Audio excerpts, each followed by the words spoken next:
गुप्त काल के दौरान जारी किए गए सिक्कों के संदर्भ में निम्नलिखित कथनों पर विचार कीजिए। स्टेटमेंट दिया गया है, उसके बाद कूट की तरफ दौड़िए, क्या कहा जा रहा है, कौन सा ऐसे सही है या है। ठीक है, अब यहाँ पर देखिए कूट के अकॉर्डिंग कौन सा सही होगा। चलिए स्टेटमेंट पढ़ते हैं। पहला स्टेटमेंट क्या है, गुप्त शासकों ने बड़ी संख्या में सोने के सिक्के जारी किए जिसे दिनार कहा जाता था। ये स्टेटमेंट सही है, बिल्कुल सही है। यहाँ पर पहला स्टेटमेंट यहाँ पर सही हो जाएगा, दिनार कहा जाता था सोने के सिक्कों को। ठीक, और जो सुपर 30 वाले हैं, हाल फिलहाल में जो व्हाट्सएप पर जो सेशन चलता है हमारा, वहां पर मैंने एक क्वेश्चन भी पूछा था, जो सोना का सिक्का गुप्त शासक द्वारा चलाया जाता था उसको क्या कहा, दिनार कहा जाता था। आप लोग बताना, सारे लोग जो सुपर 30 वाले हैं ग्रुप में, ये सेशन में चला था ना क्वेश्चन।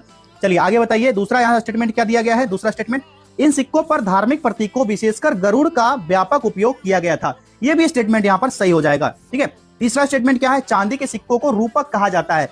ये भी स्टेटमेंट यहाँ पर सही होगा, चांदी के सिक्कों को रूपक कहा जाता है। और चंद्रगुप्त द्वितीय जो विक्रमादित्य के शकों पर विजय के बाद ना चांदी का सिक्का चलाया था, और इसी को ना रूपक या रुपयक कहा था। रूपक या रुपयक कहा था किसने, चंद्रगुप्त द्वितीय ने। तो उपर्युक्त कथनों में से कौन सा या शेष सही है, तो बताइए कौन सा सही होगा यहाँ पर। तो राइट आंसर हो जाएगा 1, 2, 3, तीनों स्टेटमेंट यहाँ पर सही दिए गए थे। विकल्प डी सही जवाब हो जाएगा। Thanks to Aido Super 30 test, I finally made it. You get 30 mock tests and important topics. Call us now to succeed.